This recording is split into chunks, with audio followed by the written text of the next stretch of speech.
That Mau Mau, that 21st century anti-colonial propaganda. Candace Antique, Pan-Africana, Fanti Confederation. Off with this head, off with this head, off with this head, off with this head. I cut you down with my machete. I cut you down with my machete, Off with this head, off with this head, off with this head, off with this head.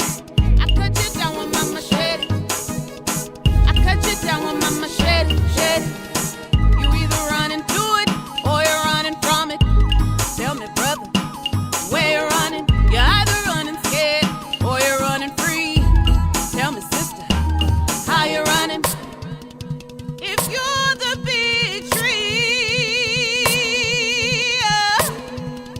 and all the small legs, chip away, chip away, chip away, chip away, chip away, chip away. Call me timber. Off with this head, off with this head, off with this head, off with this head. I cut you down with my machete.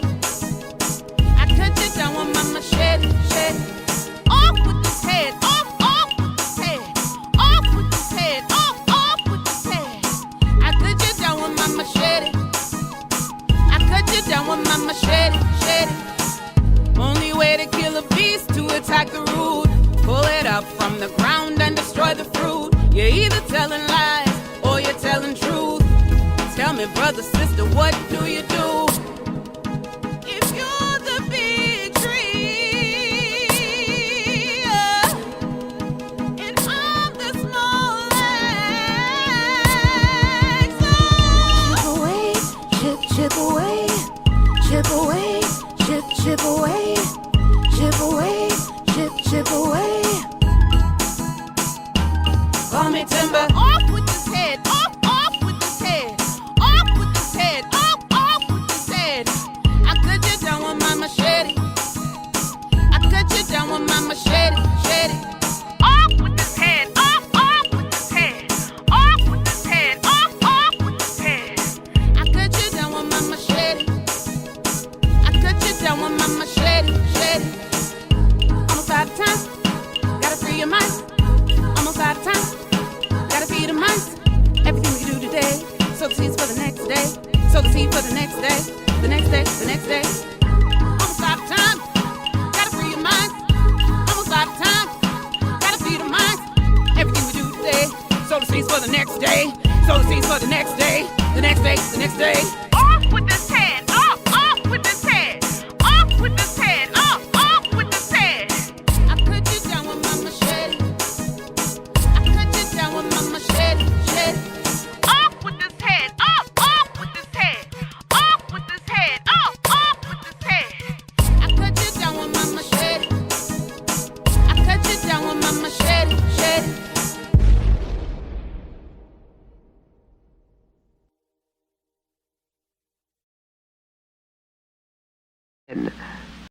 It was June 19th, 1980.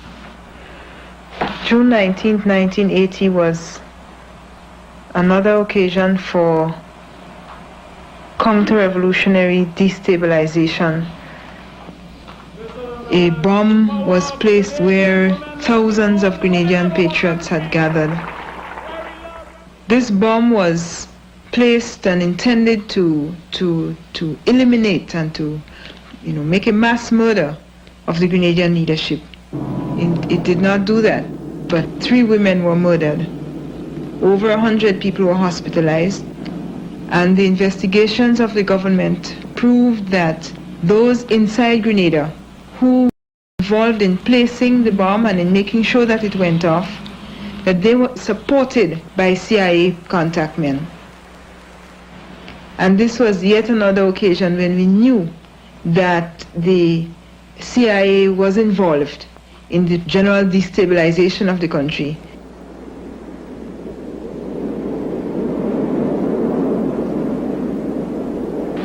On the small island of Grenada, at the southern end of the Caribbean chain, the Cubans, with Soviet financing and backing, are in the process of building an airfield with a 10,000-foot runway. Grenada doesn't even have an air force. Who is it intended for? The Soviet-Cuban militarization of Grenada, in short, can only be seen as power projection into the region, and it is I have talked with appropriate Navy personnel as well as Air Force personnel who stated unequivocally to me in direct response to questions raised. And their statement was that there is no military significance to this airport on the island of Grenada whatsoever. The problems in that region of the world are economic, political, and social and economic. They have to be solved in that context. These are not military problems. The present airport is too small for cargo planes and for jets, making it inadequate for meeting the needs of Grenada's agricultural and tourism sectors. Right now, a lot of people are complaining it's trouble to get to Grenada. And when we have our airports, we won't have that problem anymore. People will be able to leave the States, Canada, wherever they're from, and fly direct here. It'll be much easier for them.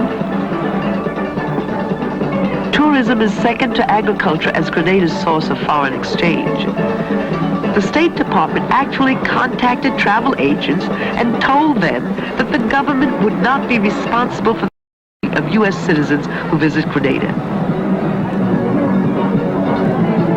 The new airport will have a 9,800-foot runway, which is a minimum standard length set by international aviation authorities for the landing of jets.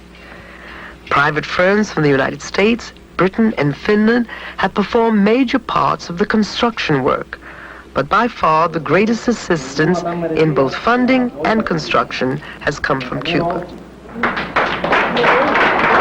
Would not have been possible without the help and assistance of the Cuban. Long live Cuba-Grenada friendship.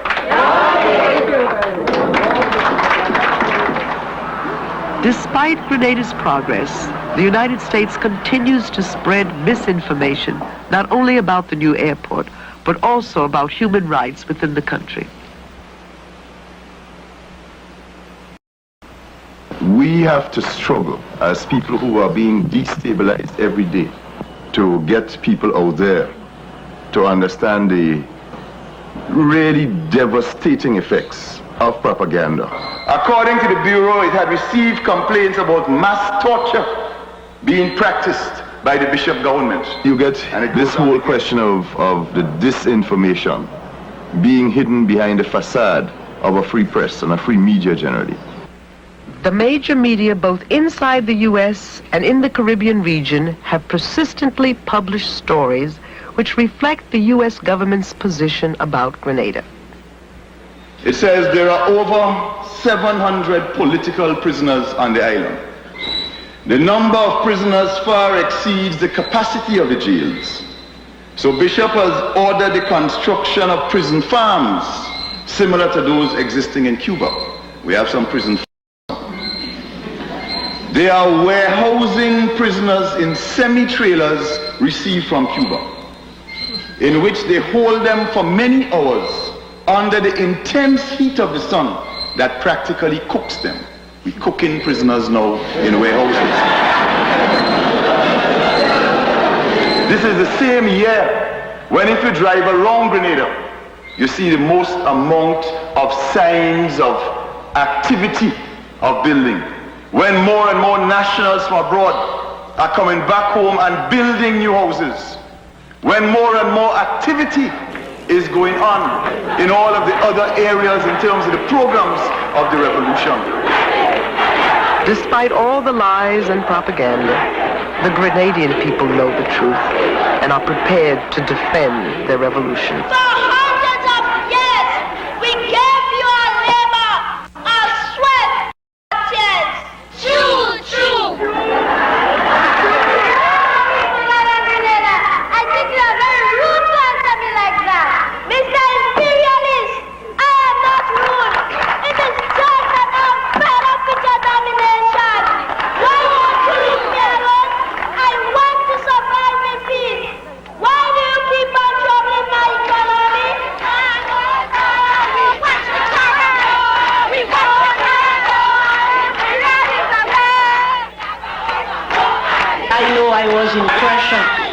when Gabriel was in power. And now I'm free, thank God. Well, we all was under pressure because I was just... We all under pressure. I used to hide myself. I joined the militia because I'm trying to protect my grandchildren. Of course. Right? And through hiding it, many others join because I'm in age. And if I in age join, the others take step. And then,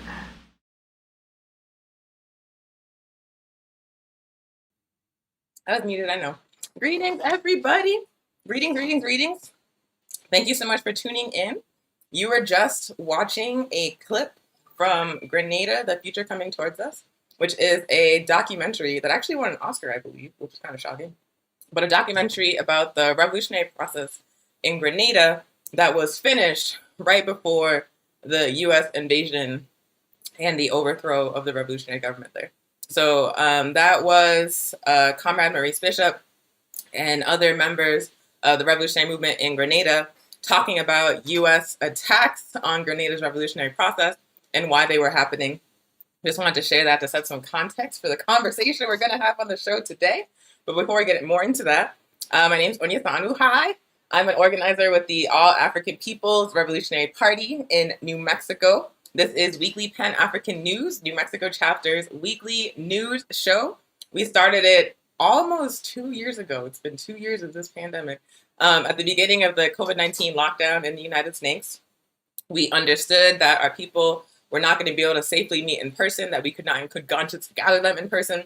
And so we were like, how can we continue to build with our people? How can we continue to talk to y'all, educate y'all, learn with y'all? And this show is one of several ideas we came up with to do that work. We've been doing it every single week ever since.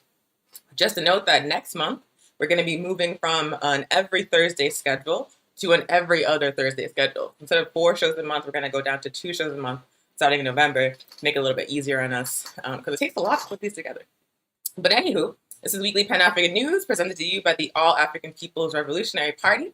If you don't know, the All African People's Revolutionary Party, or the AAPRP, is a revolutionary Pan-African socialist political party.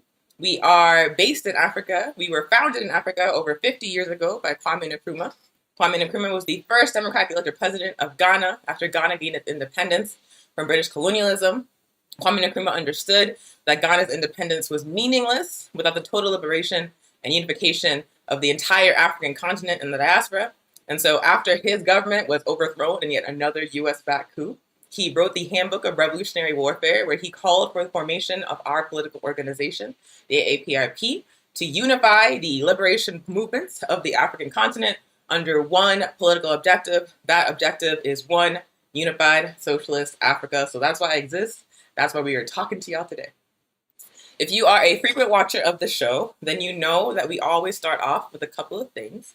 The intro, which I just did, and also an ancestor. We always call it an ancestor at the beginning of each show. It is an aspect of African culture to honor and venerate our ancestors.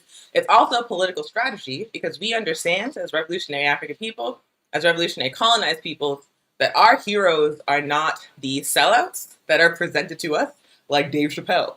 Our heroes are the revolutionaries that have been erased, that have been lied on, that have been assassinated by the system oppressing us. And so we use this part of the show to uplift the memory of those revolutionaries, the memories of those ancestors who made so many sacrifices so that we could be here doing this work today. And we also use it to spread some truth about people who have been lied on by the capitalist and imperialist system.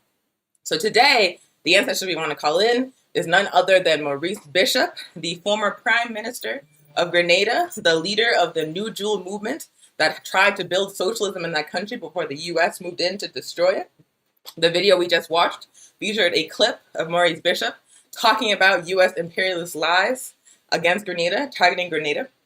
So Maurice Bishop came to power in a revolutionary coup that overthrew the government of US-backed puppet Eric Gary. He was mentioned in that video. People were down talking his name because he was a puppet. He brutalized the people of Grenada. He helped Grenada's resources be exploited by the US empire, all in the name of upholding capitalism and imperialism. The New Jewel movement came in, they overthrew him, Maurice Bishop took power, and then Grenada set about the work of attempting to build a socialist society. They opened up schools, they opened up hospitals, they collaborated with Cuba to build airports and infrastructures for their countries. They were working on providing universal health care. They were working on providing universal education. They were basically building a Grenadian society that was organized around the needs of the African people living there instead of around the needs of profit.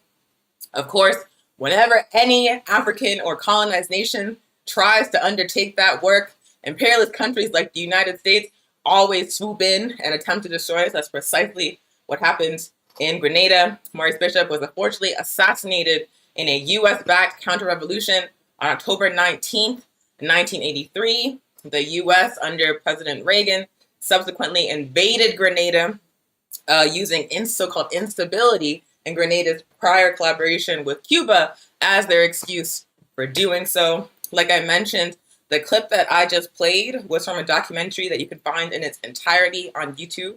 It's called Grenada, The Future Coming Toward Us. It's less than an hour long. I highly recommend folks watch that to understand precisely what Grenada was trying to do, precisely why it was so positive, and why the United States worked to destroy it. But before we move on from this section, I just want to read a quote from Maurice Bishop talking about some of the strategies of imperialism that we're going to dig into today. So he says, "Destabilization is the name given to the most recently developed or newest method of controlling and exploiting the lives and resources of a country and its people by a bigger and more powerful country through bullying, intimidation, and violence. In the old days, such countries, the colonialist and imperialist powers, sent in gunboats or marines to directly take over the country by sheer force. Later on, mercenaries were often used in place of soldiers, navy, and marines. Today, more and more, the new weapon and the new menace is destabilization. This method was used against a number of Caribbean and third world countries in the 1960s, also against Jamaica and Guyana in the 1970s, and now is predicted as come home to Grenada. Destabilization takes many forms. There's propaganda destabilization, when the foreign media and sometimes our own Caribbean press print lies and distortions against us. There is economic destabilization, when our trade and our industries are sabotaged and disrupted. And there's violent destabilization, criminal acts of death and destruction.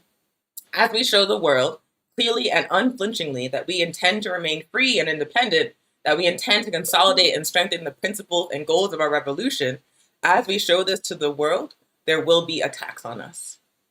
Destabilization can only work when the people do not know that it is happening. It is a total failure when it is exposed and when the people see it for what it is. The people of Grenada must learn what this destabilization is, because then we cannot be fooled by it. That again was Maurice Bishop in a speech he gave to the masses of people in Grenada, talking about destabilization as a new strategy of imperialism. So before we get into the PE, where we're going to talk in more detail about what he meant by that and what it looks like and also who's doing it, the last thing that we always do at the beginning of every single show is we want to do a land acknowledgement. And when we do a land acknowledgement in the APIC, it's not just saying it just to say it, it's like a promise. When we say that land has been stolen, we are saying it, we are claiming it, because we are going to take that land back. We're going to work with the indigenous nations of Turtle Island to make sure the land here is returned to them. We're going to work in solidarity with our Palestinian comrades in occupied Palestine to make sure they get their land back. And we're going to fight for our land back across the entire African continent.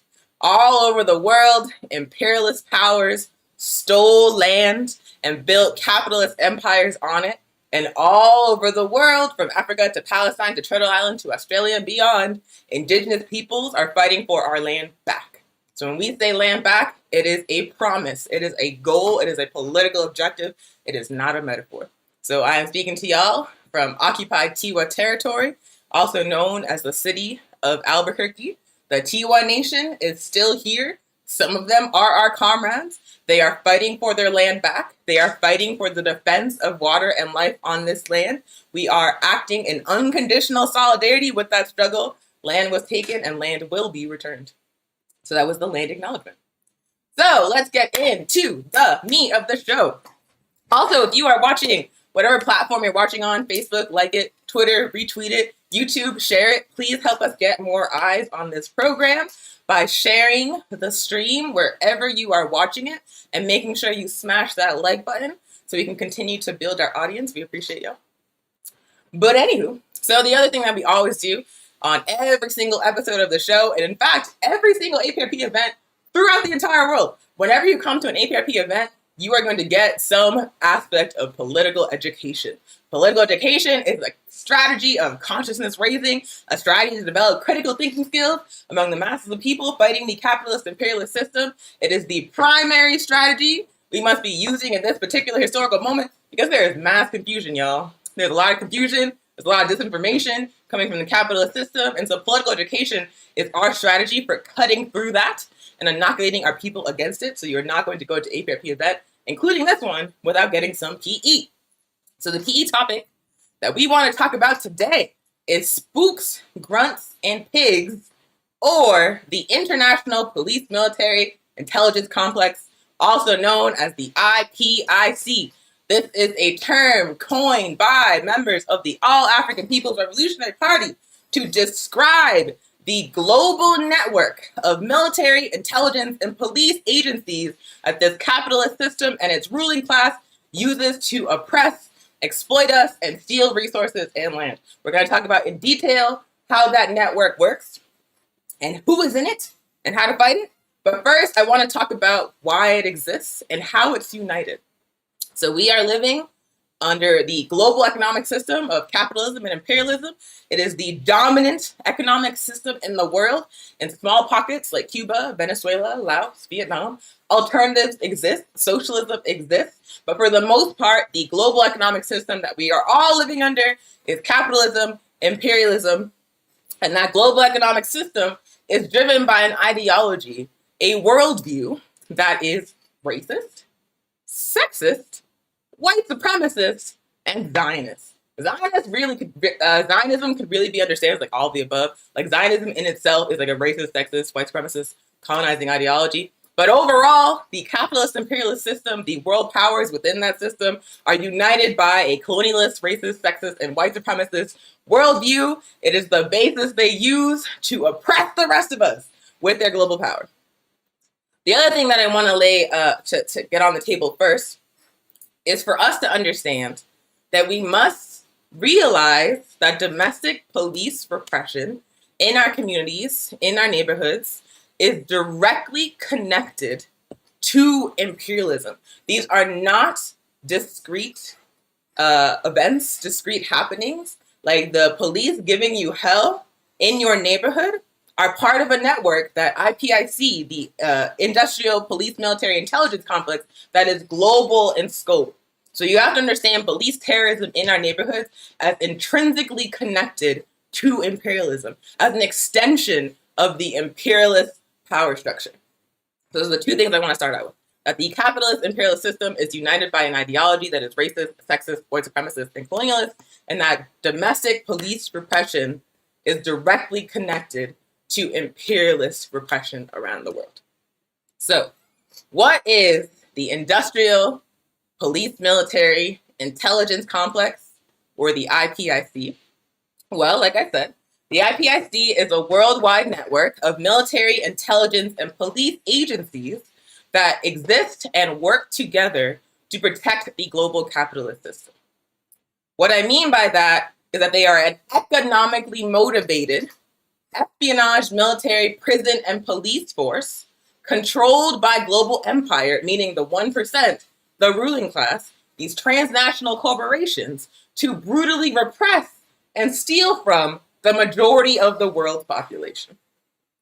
So who controls the IPIC? How this network of spooks, grunts, and pigs, spies, cops, and militaries come to exist, and who controls them?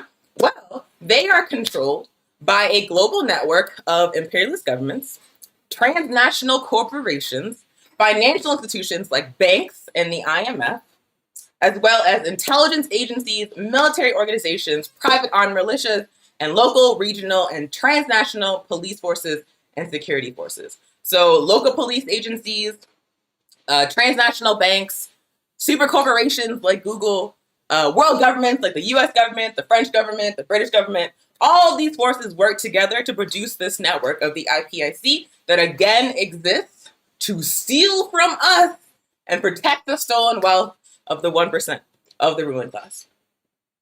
So let's talk a little bit in more detail about the components of the IPIC. Those spooks, those grunts, and those pigs. Spooks are a slang term for spies. People like CIA agents, FBI agents, people that work for the NSA, people that work for the Department of Homeland Security, people that work for the State Department. Man, I have been learning more about neocolonialism, and you would be amazed how often the U.S. State Department, and specifically the Secretary of State, are implicated in these imperialist interventions, in these coups, in this like spook nonsense. Like the State Department gets very little smoke, but the State Department is implicated in like a lot of mess. But yeah, and so that's the FBI, the CIA, the NSA, DHS, the State Department in the United States. In Europe, specifically in Britain, they have the MI5 and the MI6. I can't remember which one, but one of those groups is James Bond's people. And I was a person that grew up liking those movies until I got conscious and realized what that man was constantly doing in like African and Asian and Central and South American countries. He was a spy for an imperialist government, and what he was doing, it was like dramatized, but what he was doing in all of these global South countries was helping to destabilize and overthrow governments that were not controlled by imperialist nations. James Bond is a colonizer. He is a colonizer. And so when they're talking about doing like an African James Bond, I'm like, we're good. We actually don't need that representation. We don't need colonizer spy representation. But anyway, MI5, MI6, the Secret Intelligence Services, all of those are intelligence agencies within Britain. France, I just learned, has the General Doctorate for External Security, the General Directorate for Internal Security, and the Directorate of Military Intelligence. Those are French intelligence agencies. That is a very incomplete list. I just listed the US, Britain, and France, but understand all imperialist countries have some aspect of intelligence services. This is a standard part of the IPIC that you can find in capitalist countries all around the world. So that is an incomplete list. Within these spooks, within these spies, we have internal intelligence agencies that work to repress domestic dissent within these countries. So for example, the FBI had the COINTELPRO program that infiltrated the Black Panther Party, the American Indian Movement, the Young Lords, the Brown Berets. The whole purpose was to infiltrate those organizations and destroy them so they would not be a threat to the hegemony of the ruling class in the United States. Domestic intelligence agencies exist to repress internal dissent, internal resistance, internal revolutionary organizations. External intelligence agencies, like again, the CIA, the State Department, MI6, the Mossad in Israel, that's another one. They work to combat dissent internationally, and they also work to maintain the control of the global ruling class over the resources of the planet. They exist to find where those resources are, direct military resources to controlling them, and also to make sure that the 1% maintains control of those resources once they're stolen. So internal intelligence agencies repress domestic dissent. External intelligence agencies help the ruling class steal to accumulate wealth and protect the wealth they stole. Does that make sense? Let's see what y'all are saying. Cool. Okay, cool. I think it doesn't make sense because no one's asking questions. So those are the spooks, the spy agencies, the intelligence agencies, the CIAs, the James Bonds, the Mossad. Those are the spooks. The grunts are precisely what they sound like. If you've seen like a war movie, the United States is like really into war movies, you probably heard the word grunt before. It's just another word for soldier, which I find ironic because those people are basically treated like cannon fodder. The narrative is that they're heroes, they made great sacrifices, and they get sent around the world to really repress people, and they come back here with all kinds of trauma from that, and they just get like abandoned. So like, yeah, grunts is like a really dismissive way of describing it, but I feel like it's very honest. So grunts are soldiers enlisted in imperialist military forces. So obviously, members of the U.S. military, the soldiers stationed in U.S. Africa Command, in Southcom, in CARICOM, those are the grunts. The members of the French Armed Forces, the members of NATO, those are the grunts. Grunts are soldiers. When an imperialist country needs to get some boots on the ground to overthrow a government or start an illegal war, The grunts are the front lines. The grunts are the people actually doing the dirty work for these imperialists. The pigs are the so-called law enforcement forces. If you are in any kind of like radical space, I am sure that you have called a cop a pig before. That's who they are. They are the local police. They are the border patrol. They are immigration officers. They are also private security forces, like the Pinkertons, and like these like rent-a-cops that protect banks and malls and brutalize people all over the country. Those are the pigs. So the spooks are the spies, the grunts are the soldiers, the pigs are the police in all their iterations.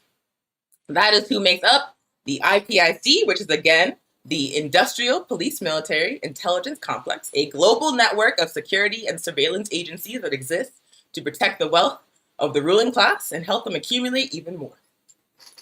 So I'm out of order. So what does the IPIC do? I've already talked about who they are, so maybe you're starting to like clue in about what it is they do.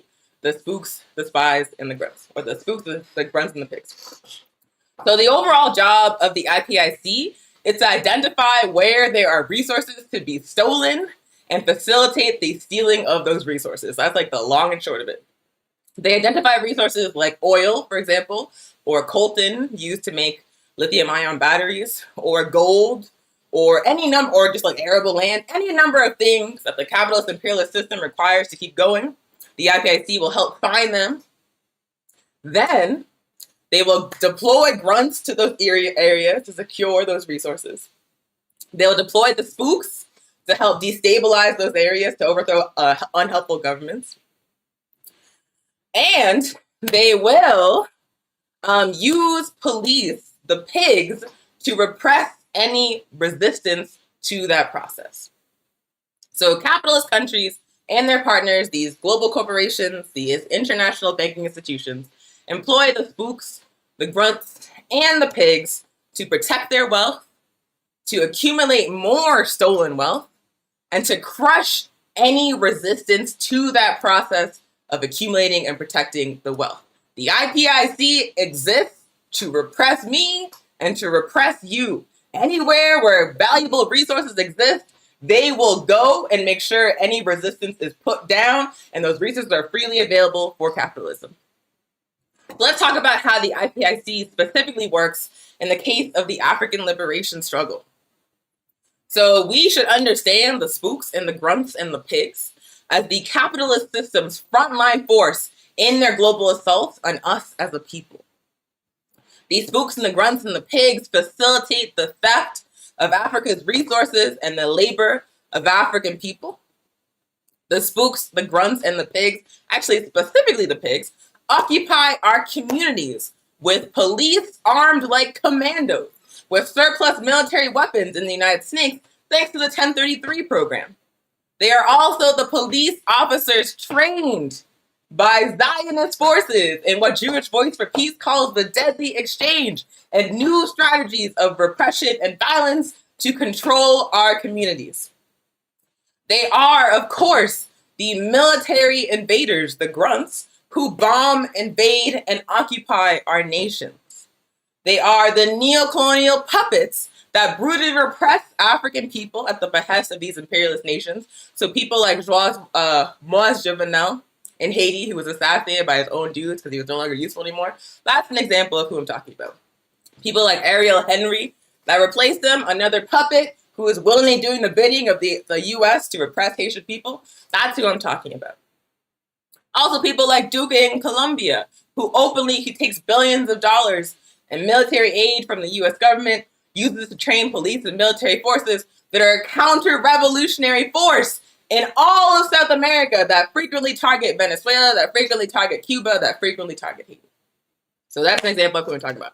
They put in place puppets that will do the work of repressing colonized, particularly African people.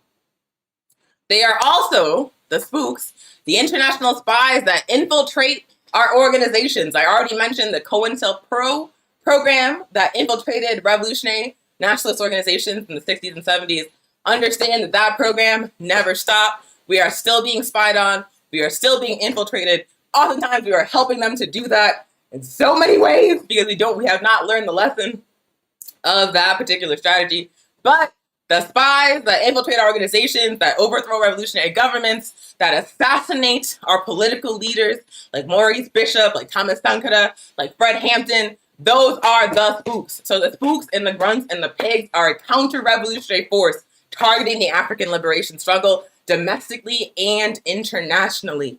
This is the impact the IPIC has on us as African people, and understand the reality I just described exists in Palestine, exists in Port-au-Prince, exists in Tegucigalpa, exists in Bogota, exists in Baltimore, exists in Washington, D.C. Everywhere in the world where colonized peoples are resisting imperialism, are resisting capitalism, the IPIC exists to stand in the way of that resistance. So let's talk about how the IPIC does this terrible, terrible work, this dirty work. While they employ a number of strategies, depending on what's going to be most effective of them at any particular moment. For example, they use sophisticated strategies of surveillance and control, things like surveillance drones, things like camera security networks, things like internet surveillance, all sorts of things to spy on people and repress resistance. They also use invasion. They often use outright mass murder. Like in the so-called Cold War, people call it a Cold War because the U.S. had like no casualties, I guess. But if you were looking at Central and South America, if you're looking at Asia in that same time period, if you're looking at places in Africa in that same time period, what you would actually realize is that hundreds of thousands of people died during the so-called Cold War. They just weren't in the United States. The U.S. intentionally backed counter-revolutionary forces, reactionary forces that were willing to engage in mass killings to destroy the threat of anti-imperialist movements and to destroy the threat of communism. That's what happened in the Cold War. So they will openly kill entire nations full of people to make sure that the ruling class gets their way. That's what the IPIC does. They have also engaged quite frequently in political assassinations. I just mentioned the assassination of Maurice Bishop, the assassination of Thomas Sankara, the assassination of Fred Hampton, of so many revolutionary African and colonized leaders. When they cannot effectively discredit a leader, they will outright kill them. They have done it dozens of times. That for me is like one of there's so many reasons why the idea of like changing something from the inside is like a farce to me. But that is like one of the the top reasons for me. Like y'all are trying to tell me that we could go to the enemy that outright murdered our leaders in front of our faces and got away with it and change that from the inside. They've already showed you they're willing to kill you. And you're like, no, this can be changed. That makes no sense to me. It makes no sense. If they murdered Fred Hampton while he was sleeping, what are they going to do to you? Why do they think you could change that from the inside? It makes no sense. But anyway, so they use political assassinations. They use extrajudicial police killings. You know, when the police pull up and just like blast your ass and there's no consequences. It happens dozens of times on a weekly basis throughout the United States and throughout the world. That's what they do. That's actually what happened to a number of Ferguson activists. They started showing up mysteriously dead and burning cars with gunshot wounds, and no one has ever caught. There was no real investigation. Like that kind of thing happens all the time. It happens in the United States. It happens in Honduras. It happens in Haiti. It happens all over the world with impunity. These extrajudicial police killings. Actually, one of the first like international forms of international solidarity organizing that I was involved in was with the 43 missing students in Mexico, and it was like almost like 10 years ago at this point where they first disappeared. And it recently came out, like within the past month, that what had happened to those students is they were in the wrong place at the wrong time. They were kidnapped by a number of Mexican police, and they were just murdered and buried. And the police got away with it. No one was charged. It just happened to come out because someone talked to the right person. But that kind of thing happens all the time with pigs all over the world. Extrajudicial police killings of students, of organizers, of revolutionaries is an extremely common strategy of the IPIC. Other things they do, mass incarceration and targeted incarceration of political leaders. We are celebrating this week the so-called compassionate release of Russell Maroon Schultz, who was a revolutionary African elder, a member of the African liberation struggle. They let him out to die, basically. But he is one of dozens of revolutionary African leaders that are being held. They are prisoners of war being held within the U.S. prison system. Again, this is an extremely common strategy of the IPIC. They target people for arbitrary arrest and they keep them locked up. One of the most shocking things that I learned in the process of becoming conscious and like learning about political prisoners is that George Jackson, Field Marshal of the Black Panther Party, the founder of the prison chapter of the Black Panther Party, he was like initially locked up for robbing a gas station for, I believe, like less than $10.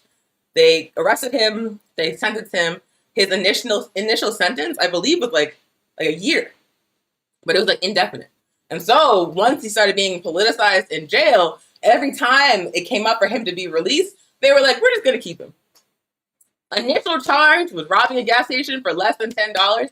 This man remained locked up until he was murdered by the same pigs that put him in there in the first place, precisely because he committed himself to the African liberation struggle. That is like one wild example of a person who was locked up for arbitrary charges and then held for much longer than necessary. And this happens all the time. Again, not just in the United States, but all over the world. Wherever the IPIC exists, they use mass incarceration, they use arbitrary arrests, they use targeted arrests of revolutionaries as a strategy to repress our movements. They also engage in just outright lies, like just complete fabrications, particularly using the corporate-controlled media. In the video that we showed before the show started, you see Maurice Bishop reading an article in the paper about Grenada. It was probably the New York Times, I'm just guessing, but the New York Times be doing this, they just lying. But in the article, it's saying like Grenada has like this many political prisoners, they're held in like shipping containers. He said we're cooking the prisoners, just like bald-faced lying. Because as he points out, and as the Grenadian people in the video point out, that was like straight up not happening. But what the IPIC does, using the corporate media, is spread wild lies about anti-imperialist and socialist nations. They just like pump out a bunch of nonsense, and they know, because unfortunately, the masses of people in the United States are not really conscious, they know they can do that, and people are going to fall for it. It's actually currently happening to Cuba, where the Biden administration has applied a number of additional sanctions during a pandemic on Cuba to make the Cuban people suffer. And the rationalization they are giving for those additional sanctions in the middle of the pandemic is that Cuba is holding political prisoners. Like I just said, the United States has dozens of African revolutionaries who are dying, who are elders, locked up for no other reason than they are on the front lines of the African liberation struggle. So how can such a nation that is holding the world's largest prison population, that has made a policy of arbitrary detentions and arrests, look at Cuba and be like, you need to let those people go? First of all, that makes no sense. What kind of hypocrisy? But second of all, the U.S. knows that people here have very little consciousness of these strategies of the IPIC, and so they can point the finger at Cuba while doing much worse things, and people will buy it. So that's an example. They use the corporate media to spread lies about nations that are being targeted by imperialism, to spread lies in particular about nations that are building socialism. Happens to Cuba, happens to Venezuela, happens to Vietnam, happened to Libya when they were trying to get Gaddafi out. It's happened to Ghana when it was under Kwame Nkrumah. It happened to Guinea-Bissau when it was under Amilcar Cabral. Like, this is a common strategy of the industrial, let me look up the acronym. The Industrial Police Military Intelligence Complex, or the IPIC. They will bald-faced lie in your face, and they are quite confident that you will believe it, because we do not yet have a conscious population here in the Western world, particularly the United States. Other strategies of the IPIC include mass kidnappings and disappearances, disinformation campaigns directly related to that bald-faced lying in the capitalist media. They also do that in person on the ground. They'll back civil society groups. They'll back counter-revolutionary forces. They'll spread propaganda domestically within a targeted country to try to create discontent and destabilization, like Maurice Bishop said. They also engage in acts of environmental terrorism. In the episode of this show where we talked about U.S. terrorist attacks on Cuba. We talked about the U.S. government deliberately releasing viruses that cause pandemics and bioweapons that kill particular kinds of crops like alliums and citrus fruits. So the U.S. will do that on a regular basis, engage in deliberate acts of environmental terrorism against a targeted nation. They also use chemical warfare. They also use drones, smart bombs, tactical teams, like, mercenaries that go in trying to assassinate people. It's happened in Venezuela like dozens of times. It actually just happened in Haiti. They'll also use just raw brutality, like boots on the ground, like killing and raping and burning. They do that quite often if nothing else works. And they also engage in raw plunder. So there's some kind of like the military and more violent strategies of the IPIC, but we also have to recognize the soft power strategies where they're not just like in your face with a knife, but rather they're trying to like do it around the back, manipulate you. So some of those like soft strategies of the IPIC include bribery, like trying to buy off leaders within a targeted nation. They use sanctions to attempt to destroy the economy of a targeted nation and force them to come to the table to negotiate with imperialism. They use the aid, so-called aid, as both a carrot and a stick to target anti-imperialist and socialist nations. They also use trade agreements, arms sales, contracts, and other forms of diplomatic pressure as a means to coerce governments to comply with the capitalist and imperialist agenda. They are basically trying to create a situation where if they can't get you the soft way, they can come around the back and get you the hard way instead. So those are some of the hard and soft power strategies of the IPIC. So let's talk about some... Sorry, I lost my place in the outline. Can you believe I do have an outline? Okay, cool. So once the IPIC has used the hard power or soft power strategies to force the submission of a targeted nation, the nation might have resources the IPIC wants, or the nation might just be uncooperative when it comes to the aims of capitalism and imperialism. But once the hard or soft power strategies are successful, what happens? Well, the IPIC doesn't just hand over the resources it now has control of to the governments. What it actually does is hand over those control of those resources or that stolen land or that exploited labor to international corporations and banks. The governments don't get the loot directly. It's these international corporations and financial institutions that actually get the loot. They steal land, they steal gold, they steal diamonds, they steal coltan, they steal labor, whatever it is they're looking for, and they sell it on Wall Street. This is how the IPIC works to identify resources, steal those resources, and then use those resources to build up the wealth of the ruling class, aka the 1%. This is how it works. This is how banks fit into the IPIC. The intent of this entire network, again, is to accumulate wealth for the ruling class, for the 1%. They want to be able to control and sell everything. Our land, our resources, our bodies. They want everything to be available for sale on Wall Street. They want everything controlled by these banks. They want everything controlled by these corporations. They want to privatize the entire planet. This is why this is happening. It is the capitalist imperialist system's ultimate motivation. They want to privatize everything. They want to make money off everything, including me and you. Let's talk about some examples of the IPIC at work. So to find where the international or the industrial, police, military, intelligence complex is functioning, you just gotta find where the resources are. If you find the resources, you will find the IPIC. So examples, right now there are at least 46 U.S. military bases in Africa under the U.S. Military's Africa Command. And there are at least 800 U.S. military installations around the entire planet in over 80 countries. That's an example of the IPIC at work. Why is the U.S. military in Africa? Well, because Africa has a vast amount of resources. The entire global capitalist system depends on resources that are stolen from Africa.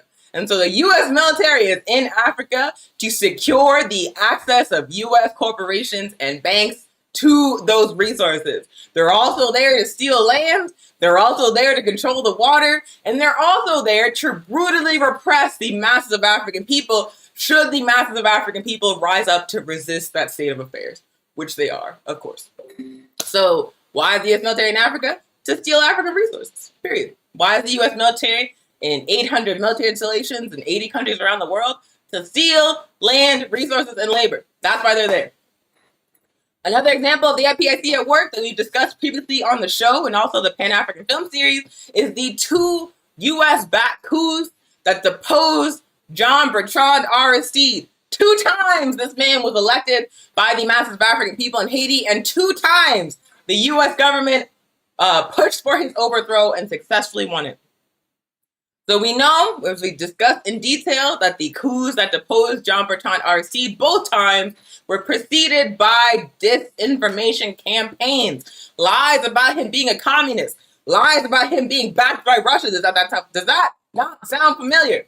Lies spread throughout the masses of people in Haiti, and particularly in the United States, to discredit Aristide. At the same time, the U.S. government was funding secret police like the Tonton Macoute to assassinate leftist activists, to threaten and brutalize the supporters of John Bertrand Aristide, to make the situation so dangerous that no resistance could survive. At the same time, they were also grooming John Bertrand Aristide's replacements, both in the military and civil society. This is the IPIC at work to destabilize a targeted nation, that nation being Haiti. Other examples are the fascist CIA coup in Chile that deposed Salvador Allende, I believe in 1979. Allende. I believe in 1979. I did the Anglo pronunciation, but it's Allende. So yeah, so that's another example of the IPIC. Salvador Allende was a democratic socialist trying to organize Chile's society around the needs of the Chilean people instead of around the needs of profit. The United States was like, no, thank you. No socialism in South America, please. They backed a fascist to overthrow Allende. They murdered Allende. And then Chile was plunged into a period of reaction. The U.S. did not care. Socialism was defeated. Another example. Also, the fascist coup that deposed Kwame Nkrumah in Ghana. Same pattern. They spread misinformation about Nkrumah in the Western media, but also to the masses of African people in Ghana. They funded reactionary forces to oppose Kwame Nkrumah. They backed military forces that willingly pushed Nkrumah out of power and engaged in massacres of Nkrumah supporters in the days after the coup. This is how it works. Same pattern every time. Let's look at another example. The US and NATO backed invasion of Libya that overthrew the revolutionary government of Gaddafi, that lynched Gaddafi in the street. Another example. First, we saw it preceded by a disinformation campaign. Bald-faced lies told about Gaddafi in U.S. media with no consequences. I remember going back and reading a recap of some of the things that they were saying about him. Later on, it would come out that there was no evidence whatsoever. One of the things they said was that he was buying Viagra for militias to engage in mass rapes. Hillary Clinton said that on ABC News. And then a few months later, they were like, actually, we couldn't find any evidence of that actually happening. But it didn't matter. She'd already said on ABC News, it had already been repeated dozens of times. It became part of the lies, the mythology about Gaddafi that the U.S. used to rationalize what they had done in that nation. It went from being the most prosperous and stable nation in the African continent to being a failed state with no functioning government that has open-air slave markets and all kinds of barbarism thanks to the U.S. and NATO invasion. But they told those lies about Gaddafi, people bought them, even the anti-imperialist left.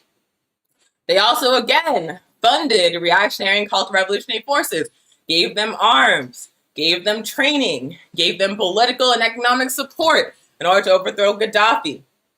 So again, we see the IPIC using these same strategies in context after context after context to destabilize targeted nations, to push out inconvenient leaders that will not do their bidding, to put in place puppets, and to terrorize the populations of these targeted nations so they cannot put up any kind of effective resistance. Other examples of the IPIC at work, of course, are the U.S. invasion of Grenada, the counter-revolution that assassinated Maurice Bishop, Those again are examples of the IPIC at work. What else? Oh yeah, and another example that we just talked about, the Pan-African film series. First, the sanctions against Zimbabwe. When Zimbabwe moved to take the land back from those European settlers, the US, the UN, and Britain responded with sanctions upon Zimbabwe's economy that caused that economy to tank. They then turned around and accused Robert Mugabe of misleadership. They used the lies spread about Mugabe, about him being a bad leader, about him being a dictator, and so on and so forth, to discredit him. And then once that was done, they were able to back counter-revolutionary forces to push him out in a coup. All of that started because Zimbabwe moved to take the land back. That's why all of that started. The IPIC wanted the land for them banks. They wanted the land for the 1%. So they were like, we must attack and discredit this leader. We must back the counter-revolution. We must sanction this country so it cannot survive. And then we're going to put who we want in there. And that's precisely what happened. Although the land reform is still the law in Zimbabwe. So they have not taken that back yet. But that's why that happened. That's the IPIC at work to make sure that the 1%, the banks, the transnational corporations, maintain their control of Zimbabwe's land. That is why that happened. And of course, another example, present day example of how the IPIC works is the continuous U.S. government attempts to overthrow the revolutionary states of Cuba and Venezuela. So Cuba is lied on consistently. Venezuela is lied on consistently. We also see the U.S. collaborating with puppet governments like the one in Colombia to destabilize those nations using police and military forces. We've seen the funding of internal counter-revolutionary reactionary forces to promote, again, destabilizations within those nations. We talked about in the show the long history of U.S.-backed terrorism against Cuba, specifically targeting civilians and infrastructures.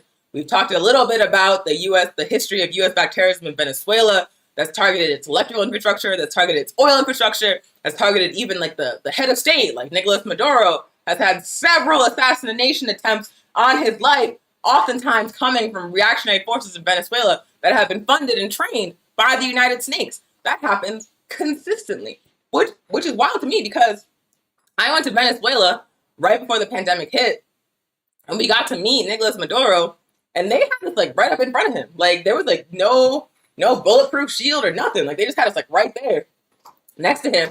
And all the times that we saw him interacting with the Venezuelan people, he was like in the crowd, like among them. And it was just very interesting to me because like the US president just does not interact with people that way.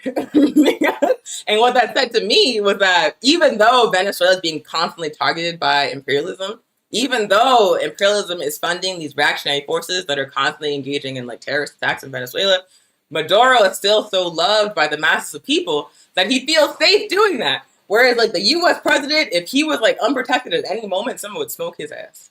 Because no one likes the US president, even the people living here. So I just thought that was funny. But anyway, that's what the US does. They found internal counter-revolutionary forces to attack revolutionary and socialist states. They also engage in sanctions and blockades against Cuba and Venezuela, again to promote destabilization. The purpose of funding the reactionary forces, the purpose of the blockades, the purpose of the sanctions is to create a situation internally in those countries where the people are suffering so much that they try to overthrow the government, where there's so much discontent that the government is destabilized. Like that's what they're trying to do. They are using an intentional strategy of attempting to create destabilization. Also, the IPIC regularly engages in mass media propaganda campaigns, also known as bald-faced lying about Cuba and Venezuela, both in the Western media in the United States, but also in regional media, again, to discredit and destabilize Cuba and Venezuela, who are revolutionary socialist states. So those are some examples of the IPIC at work. There are many more. For example, the funding and training of the SARS police force in Nigeria. SARS is like the Nigerian counterpart to SWAT, the SWAT team in the United States. They were funded and trained by AFRICOM, the U.S. military's Africa Command. The masses of youth in Nigeria took to the streets to protest how SARS was moving. And SARS responded, again, funded and trained by AFRICOM, by brutally repressing those youth. So that's another example. There's also the Deadly Exchange Program. That's a Jewish Voice for Peace name for the policy of training police forces in the U.S., Caribbean, and Central and South America in Israel by the IDF. So the chokehold or the neon neck thing that murdered George Floyd in Minneapolis last year, the Minneapolis Police Department learned from the IDF in the Deadly Exchange Program. So police forces around the world regularly engage in a practice of showing each other strategies of violence and repression to better violently repress us. They are trading secrets in a global network all around the world, and that global network is the IPIC. So that's a little bit about who's in the IPIC, how they work, and why they're doing it. So now I want to talk about how much it costs, because believe it or not, it's very expensive. And they spend like a lot more money on this than they do on like the basic things that your family needs to live. So the U.S. government in the fiscal year of 2020 to 2021 spent $706 billion on the U.S. military. That is more than half of the U.S. government's annual discretionary spending. U.S. state and local governments spend over $150 billion, or about $350 per person, on police and prisons. An additional secret amount, but it's in the billions, the actual total is a secret, is set aside each year for the funding of domestic and international intelligence agencies. So the Grunts get $706 billion in a year. The pigs get over $150 billion. And the Spooks get a secret number of billions of dollars. All together, that is trillions of dollars in the U.S. budget that is going towards the IPIC. At the same time, you cannot even get health care. You cannot even get stable access to housing. You cannot get a job that allows you to pay your rent. You can get basic things you need to keep yourself alive and your family and your kids alive, but the Spooks and the Grunts and the pigs get trillions of dollars to brutally repress you and your counterparts all over the world. That is the current state of affairs within this imperialist nation and imperialist nations all over the planet. Trillions of dollars for stealing and lying and murder. No money at all. Like whenever they're like, can we have some healthcare, please? They're like, how are you gonna pay for that? No money at all for healthcare, even during a global pandemic. That is the state of affairs. Does that make sense to you? It makes no sense to me. I feel like if people living in the United States knew this, which we need, it's like our job to like show everybody this. If people were like conscious of this, I feel like there would be like a revolt. I feel like people would be like burning stuff down. Because really, it's outrageous how much money imperialist nations spend on killing and destruction and how little they care about investing in your life. They don't care. If they could spend nothing on social services, they would. And that is actually the trajectory that we are on. So, are you beginning to understand why we need to fight against the IPIC? Why it's such a dangerous force, and why it's actually taking food out of poor people's mouths? Do you get it? So yeah, that is how much we spend on the IPIC, and that money comes from your tax dollars. It certainly comes from looting and exploiting and repressing, but it's also coming from your paycheck, your taxes. This is what they are used for: murder and destruction. So what can we do about this? We explained in detail what the IPIC did. We explained in detail who they are. We explained how they exist to repress our liberation struggles, whether we are African or any kind of colonized people. So what do we do about it? The IPIC, someone just asked, what is the IPIC? It is I stopped saying what it is, but I shouldn't have. It's the Industrial Police Military Intelligence Complex. The Industrial Police Military Intelligence Complex, or the IPIC. And that is, again, a worldwide network of military, intelligence, and police agencies that protect the capitalist system, that exist to protect the stolen wealth of the ruling class and help them accumulate more of that wealth by stealing our land, labor, and resources. That is the IPIC.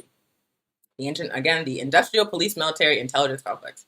So What do we do about the industrial police military intelligence complex, the spooks, the grunts, and the pigs?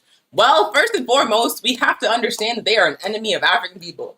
They are an enemy, point blank, of African people and all oppressed and colonized peoples on this planet. They are our enemy.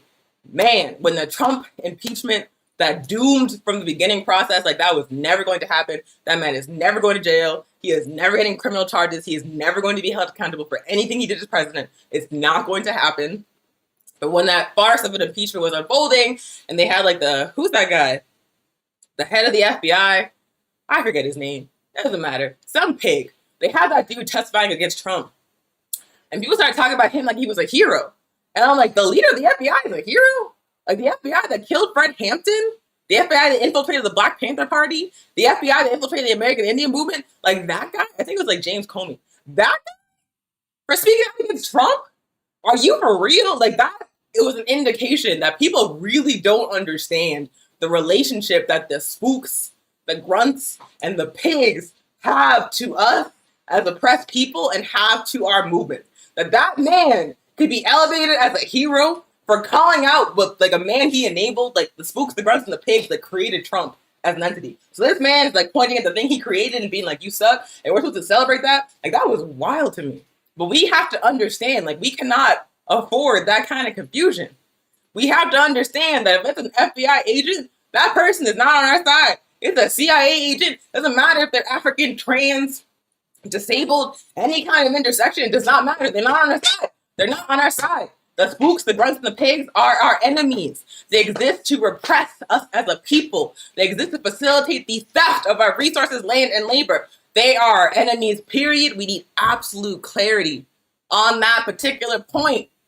Don't fall for them pointing the finger at each other and thinking that means that they're on our side. It doesn't. It does not. The spooks, the grunts, and the pigs, the IPIC are our enemies, period.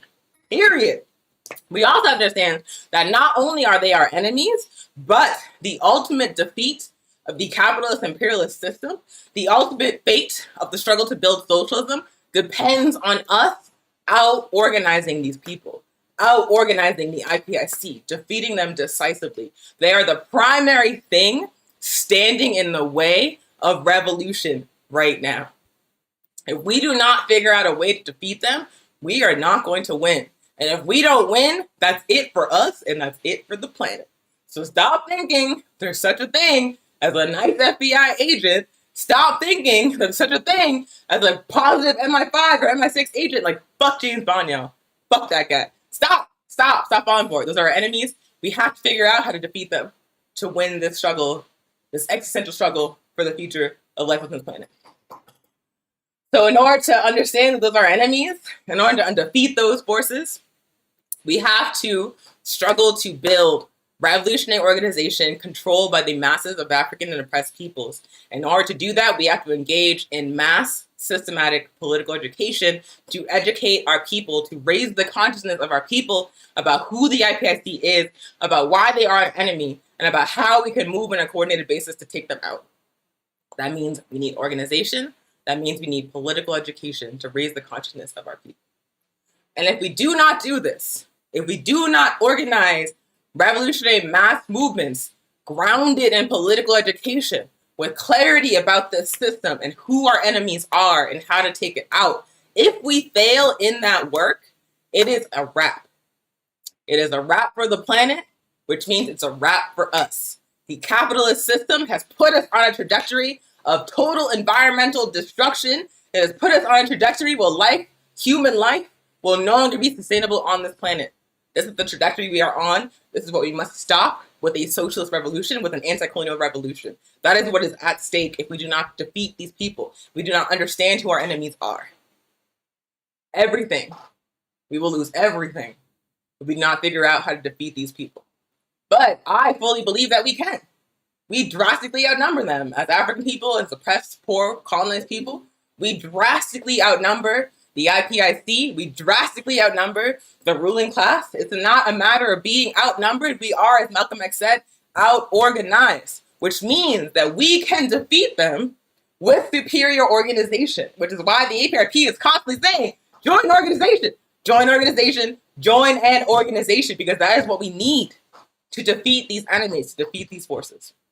So please understand that we are talking about the future of us as a species, that we are talking about the future for our children, for future generations. Like, that is what is at stake if we do not recognize who these enemies are, if we do not learn how they work, if we do not organize to defeat them. So again, that was political education on the Spooks, Grunts, and Pigs, also known as the Industrial Police Military Intelligence Complex, or the IPIC. Let me see if y'all are saying anything, and again, blah, blah, blah, blah. Someone called me a goddess. That's cool. Thank you. Bull says, I wonder how many Palestinian comrades were killed by the IDF by the same chokehold. Absolutely, right? Absolutely. Like, I remember during the Ferguson uprising, they were tear gassing like African youth who were resisting military occupation in their cities. And like the youth were like putting the pictures of the tear gas canisters on Twitter, and like Palestinian comrades were like, they use the same thing on us. Like, this is how you deal with it.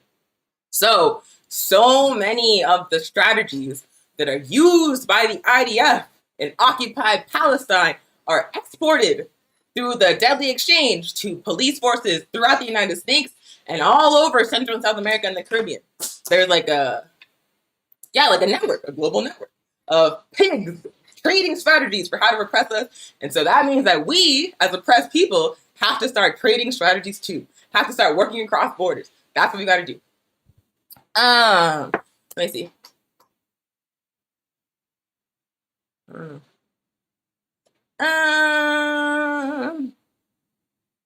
me see. Oh, yeah. Monica says, it's billions a year spent on imperialism and nothing on the people. People are struggling and under the belief that there's no money when the country has so much stolen wealth. Man, oh my God. Bernie Sanders is a very frustrating figure for me. For many reasons, but one of like the primary reasons is that man was talking about Medicare for all, and every time it came up in the presidential debates, they're like, how are you going to pay for it? And he would just like waffle. And I'm like, man, there's trillions of dollars being used for murder, Bernie. Why not just say, stop using trillions for murder and use it on healthcare instead? It's not like an easy solution. Unfortunately, Bernie Sanders is a raggedy imperialist, so he was never going to say that. But like, that's where the money is. It's not that there's no money. It's that the priority is not on healthcare for your family. The priority is on killing and stealing. That's where the trillions are going. The money exists. It's just being spent on terrorism. So yes. It's funny, and Ricky says, it's funny that people want to clock what folks buy on food stamps because of their tax dollars, but are quiet as fuck about the military. It is actually really funny because like the food stamp program, SSI, all of these like safety net programs are like a very small fraction of the U.S. budget. But whenever we're talking about how the U.S. has too much debt, about how we need to cut expenses, it's never like the huge portion of the budget that's being spent on murder and stealing. It's always like the tiny, tiny, tiny fraction spent on keeping people alive that's up for more cuts. Always. Always. Because we live in an empire. Yes, it was James Comey, the guy from the FBI that people thought was a hero. Thank you.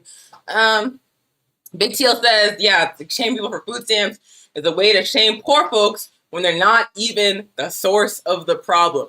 Like, I am a socialist. I fully believe that the government is responsible, the state is responsible for feeding, clothing, housing people, educating people, providing them from healthcare. Like, that is the government's job. That is why there's even a state. So the idea that people on food stamps are somehow like leeching off the system, no, they deserve that. They should get even more. They should be able to feed like their whole family if they want to with money from the government, because that's why the government's there.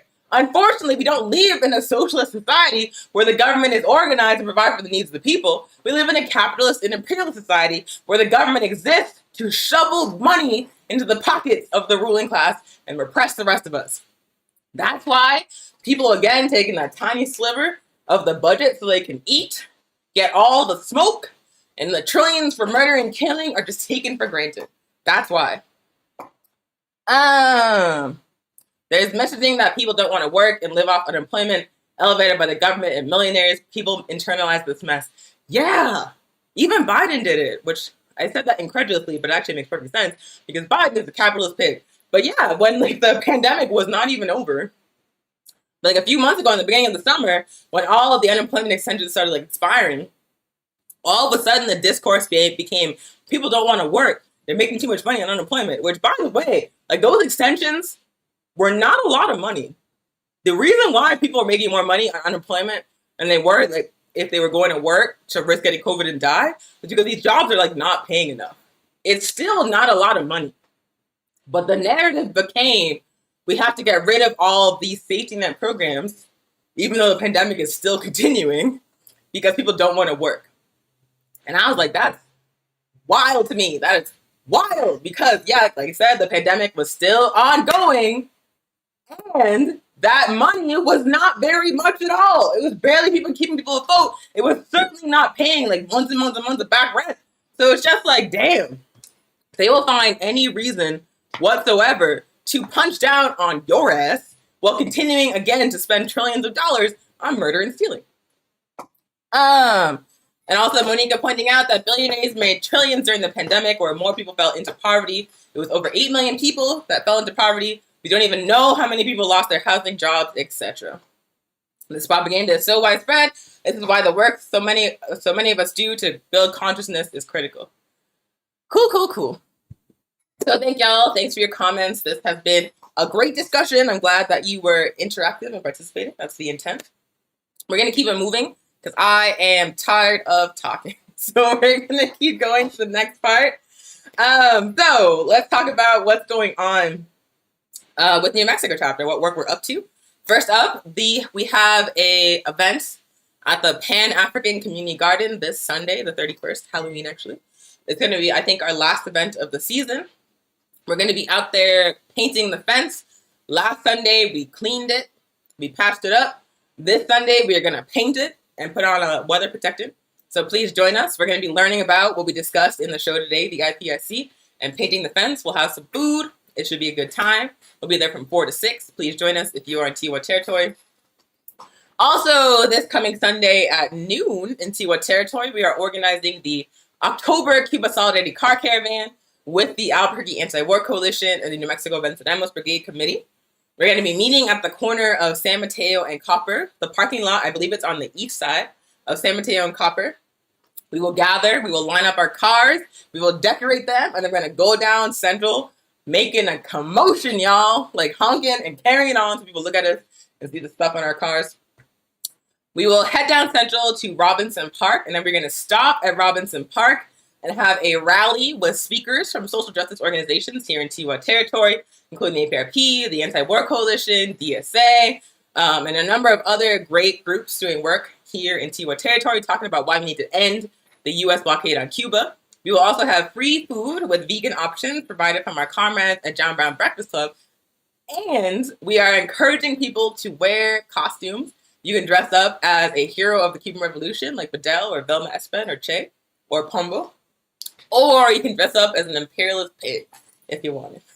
So please join us in your costumes with your cars. Join us for the car caravan and join us at Robinson Park for a rally and some free food from our comrades at John Brown Breakfast Club. Again, that's all kicking off at 12 p.m. this Sunday at the parking lot on the east side of San Mateo and Copper. Come through. Also, upcoming from the Anti-War Coalition, we are organizing an anti-communism and imperialism panel discussion on Thursday, November 11th, which I just recently realized is Veterans Day. I feel like it's very appropriate. So Thursday, November 11th, from 5 p.m. to 7 p.m., we're having an anti-communism and imperialism panel discussion featuring Comrade Erica Keynes from the Black Alliance for Peace, Dr. Cerise Burton-Stelly, also Black Alliance for Peace, our comrade Oliver Baker, the founder of John Brown Breakfast Club and living in Pennsylvania, organizing with Allegheny's abolition, and more. They're going to be talking about why imperialism intentionally spreads and weaponizes anti-communism to attack social justice movements around the world. It's going to be amazing. You must register. We'll put out the registration info on a flyer in a second, but that's happening again Thursday, November 11th from 5 to 7 p.m., organized by the Albuquerque Anti-War Coalition. Also, that same week, like there's so much stuff. There's so much stuff, y'all. I don't understand why we do so much stuff. I do, because we're trying to build a revolution. But it's a lot of stuff. Okay, so also that same week, on Saturday, November 13th at 2 p.m. Mountain Time, the APRP is going to have our November edition of our Pan-African film series. We're going to be showing a movie called Cuba, Africa, Revolution, talking about Cuba's international solidarity with revolutionary anti-colonial struggles on the African continent, specifically in Angola and Guinea-Bissau. We'll screen the documentary. We'll have a discussion. It's going to be a good time. Please join us. No registration required. Completely free. So that's Saturday, November 13th at 2 p.m. And then last thing for now, the Vencinemos Brigade, which is a solidarity delegation to Cuba, the oldest in existence in the United States, is organizing a conference on Saturday, November 27th, the Saturday after Thanksgiving, from 2 p.m. to 8 p.m. Mountain Time. And the theme of the conference is Cuba, Land Back, and Environmental Justice. I am so excited. I'm so excited because we're going to be talking about, of course, the Cuban Revolution, but we're also going to be talking about how taking the land back, aka land reform, is an intrinsic part of anti-colonial and revolutionary socialist struggles in the global south. We're going to have a panel discussion featuring activists from Cuba, activists from Zimbabwe, and activists from indigenous nations on Turtle Island talking about why we need to take the land back to win decolonization and build socialism. We're going to have a seminar on Tarea Vida, or Project Life, which is Cuba's 100-year plan to fight climate change. Yes, they have an actual plan. Isn't that wild? We live in a capitalist nation where our main leaders are pretending nothing's happening. Cuba has a 100-year plan to fight climate change. We're going to learn all about it in the conference. And we're going to have a workshop where we're going to teach people how you can organize a car caravan in your area. So again, it's a one-day conference happening Saturday, November 27th from 2 p.m. to 8 p.m. Eastern. More details coming soon, but please save the date. It's going to be amazing. So that's New Mexico chapter updates and promos, and everything I just mentioned will be in the slides after the show finishes. So if you missed the detail, it's going to be up in a second again. So this has been Weekly Pan-African News, presented to you by All African People's Revolutionary Party New Mexico. My name is Onye. I'm an organizer with the APRP. We want to remind y'all that it's still a pandemic. Joe Biden is trying to say it's a pandemic of the unvaccinated. Kamala Harris is trying to say it's a pandemic of the unvaccinated. No, it's a pandemic of all of us. We are all at risk. If you one of us is at risk, that means that you have to continue to wear your mask. That means that you must continue to social distance. Be very careful. It also means if you are comfortable doing so, please get the vaccine. And most importantly, we must join or start organizations fighting for justice, fighting for the actual pandemic response that's going to save lives. These people have already shown they could not care less if you live or die during this pandemic. And so we have to understand at this point that in order to get the pandemic response we need as the situation continues to escalate, we must be organized enough, powerful enough to demand it and win it.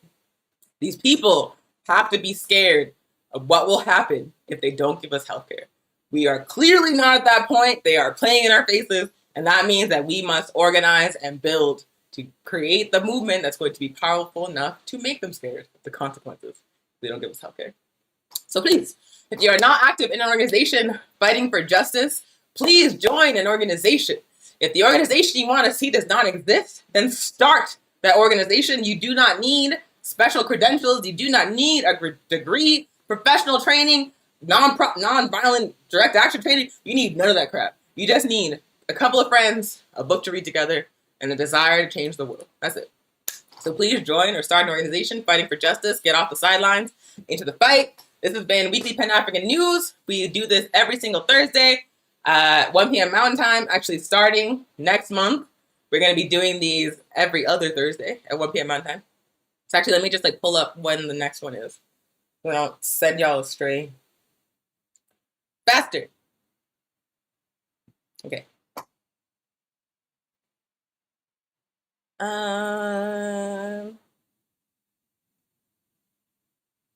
Okay, so it's going to be the second and fourth Thursday of each month going forward, which means that the next show is not letting me pull it up.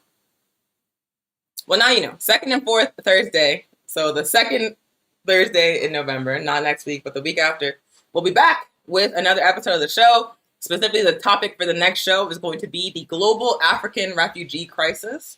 Right now, there are tens of thousands of African people on the U.S.-Mexico border. Right now, there are thousands of African people dying in the Mediterranean Sea trying to get to Europe from Africa. We're going to talk about why that's happening. We're going to talk about how it's connected to the capitalist and imperialist exploitation of Africa. It's going to be a great conversation, so please join us for that next show on the second Thursday in November, which is November 11th, the same day as the panel. That's easy. Also, today is Thursday, which means there's new articles up on Hood Communist, 4 very good new articles available for your pleasure at hoodcommunist.org. Please check those out. Please read and share. Read and share. They're very good. This has been Weekly Pan-African News. I'm Onye. I hope you have a great rest of your day. And please stay tuned for some flyers for upcoming events and some music.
Madagascar, but the only Azania,